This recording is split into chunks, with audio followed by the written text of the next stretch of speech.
गुजरात स्थापना दिवस निमित्ते संजेली आम आदमी पार्टी द्वारा एक दिवसीय प्रतीक उपवास करी गुजरातनी जनताने सुख शांति अने सलामती माटे प्रकृतिने प्रार्थना करवामां आवी।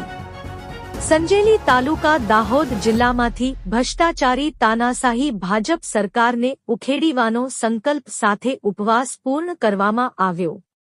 आम आदमी पार्टीना संजेलीना प्रमुखश्री अने 129 विधानसभाना सहप्रभारी अल्पेशभाईना अध्यक्ष स्थाने आ एक दिवसीय प्रतीक उपवास करवामां आव्या, जेमां तालुका उपप्रमुख जयेशभाई राठोड, तालुका महिला प्रमुखश्री चंपाबेन मछार, तालुका मंत्री सरत्नभाई गरासिया, गुजरात ओबीसी कारोबारी सभ्य कीर्तिभाई कलाल, किसान महामंत्री बाबूभाई चारेल तथा आम आदमी पार्टीना कार्यकर्ता अने समर्थको हाजर रह्या।